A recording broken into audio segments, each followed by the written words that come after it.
All right. Hello, everyone. As promised, I wanted to provide you with more information about the upcoming blog assignment. So if you go into assignments on Blackboard, you will be able to scroll down and see the module 5, which is about the blog, and you'll see that there's some more information here.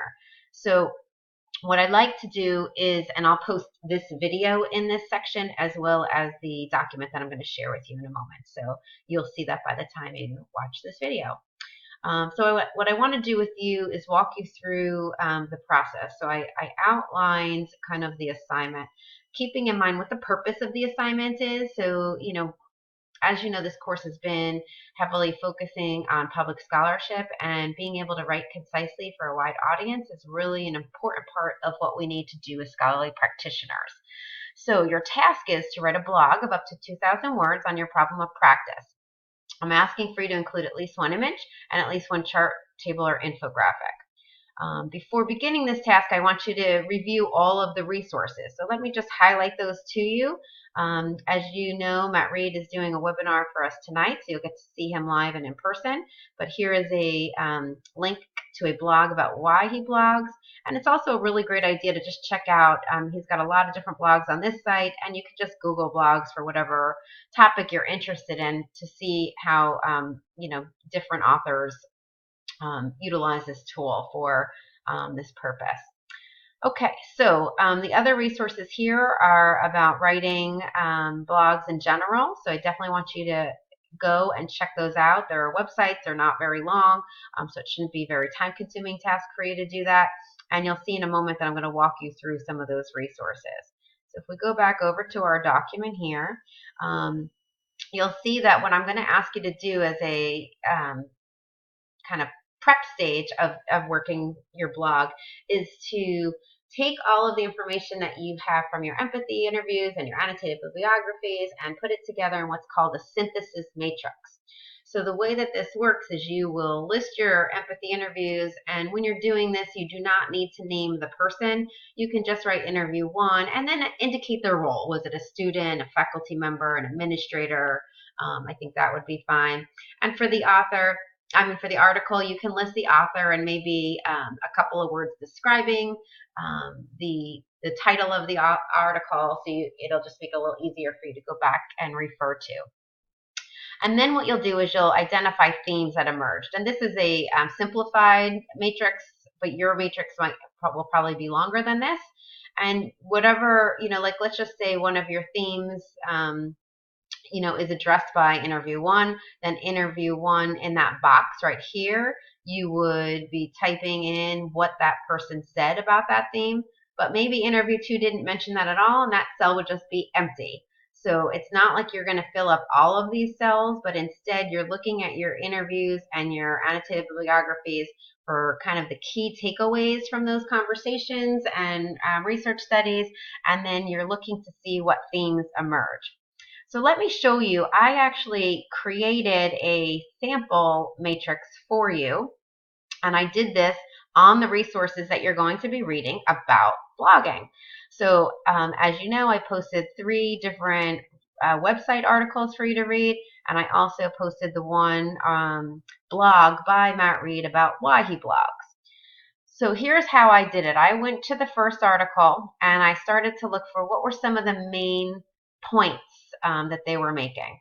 And I started to plug those main points in. I decided, okay, visual is a good. They were talking about including 8 images was powerful. So I said, I'll go ahead and plug that in. Next one was multimedia.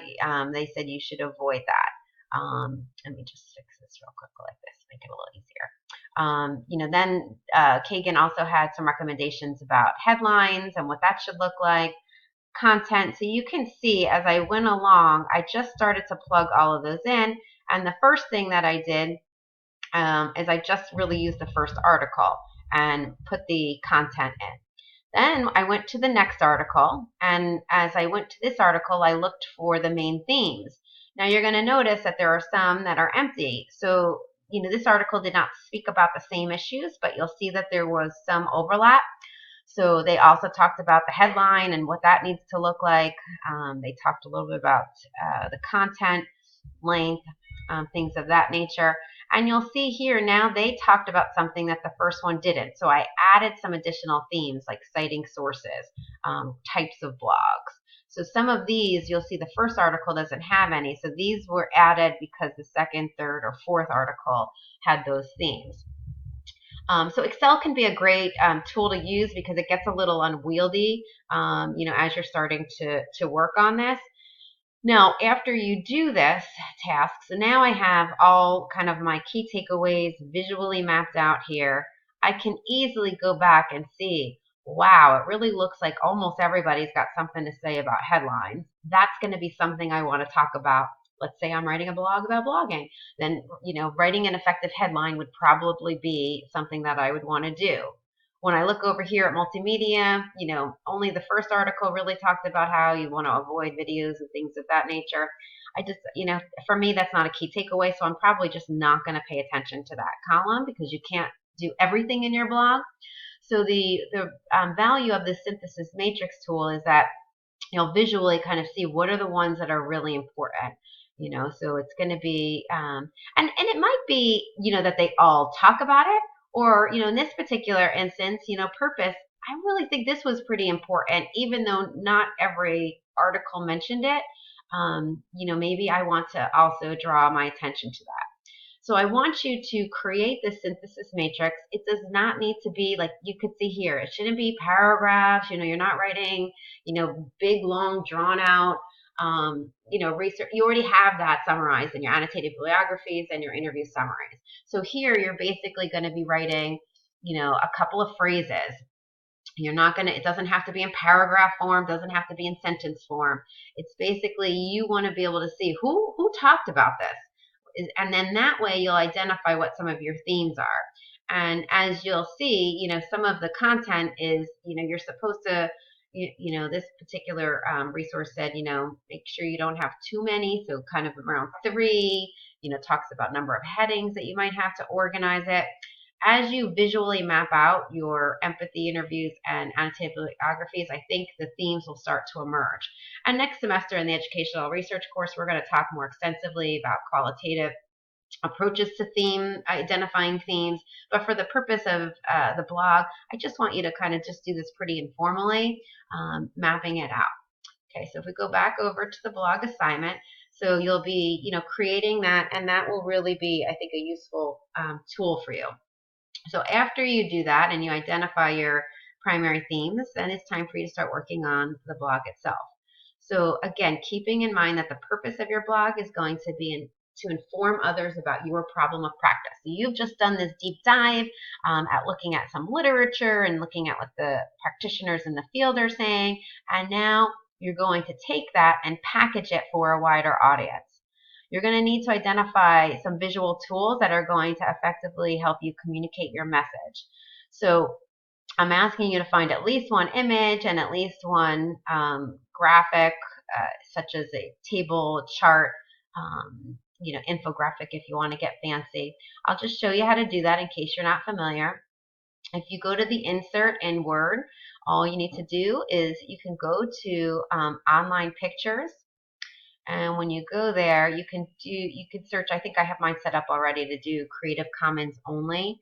But let's say you are,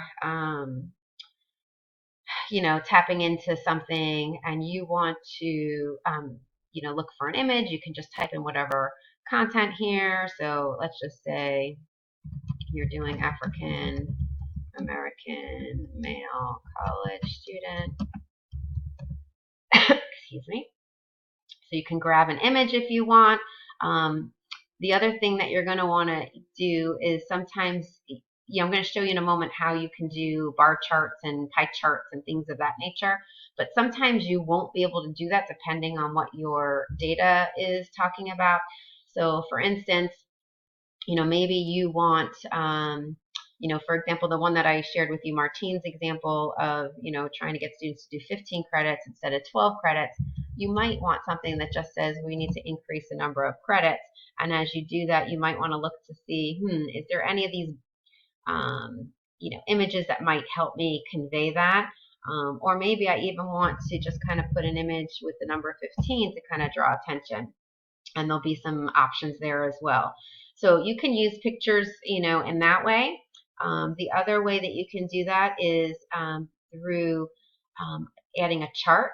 So if you're not familiar on how to do that, you just go to Insert and Chart, and then you can look for which kind of chart would best display the information that you're looking for. So you can see here there's all different kinds. Probably the most frequently used ones that you're going to use is probably the column or bar chart.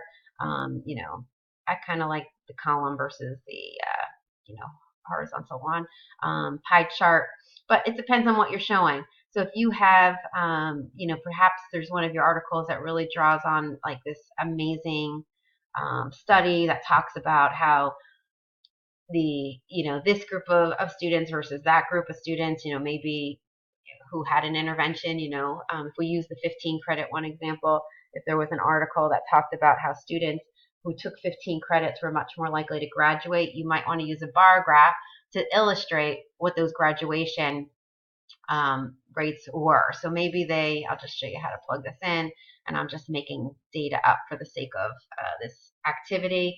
So the way that you would do this is you can see here, series one, the colors are going to be in the column. So let's just say, maybe this is the person who took 12 credits, and these are the students who took 15 credits, and maybe you're not comparing anyone else. So if you're not, you can just go to that column, right click and delete it, and then it will go away. And maybe you're only doing one, but maybe they have retention and graduation. So let's just pretend they just have graduation. So maybe the graduation rate, and again, I'm just making this up, might be 50%, and maybe it's 60% here. And then if you don't need the other columns, you can just delete them. So if you can highlight them all and delete them all at once, right click and delete table rows. And now you see I have this information here. You can go in and let's see what happened to it. Where did it go? Here we go. You can go in and label your chart. So you could call it whatever, graduation rate. And you can also click on the box and then right click. And when you right click, it should come up. Yep, here it goes, to add data labels, so that you can actually add the percentage right on it. So just right click and add data labels. So that's how to do a bar graph. And you can do, it's the same process if you choose a pie chart or something like that, but you'll start to discover the power that these images really do have. And if you go and look out at different samples, not every blog is going to have images, but as you'll read in the resources, that images can really add value and increase readership. So, all right, I'm going to just delete this because this is on the assignment I'm giving you. You don't need that in the middle of it. The other one that you can use is SmartArt. So if you go again to Insert, SmartArt is another way to draw some attention. So, maybe you had, one of your interviewees and maybe some of the themes that emerged, you want to really kind of talk about, an important process or something. Well, then you can just click on, this one, process, and there's all different ones. There's lists, so you can, again, just make it a little bit more visual, but let's just go and try the process one.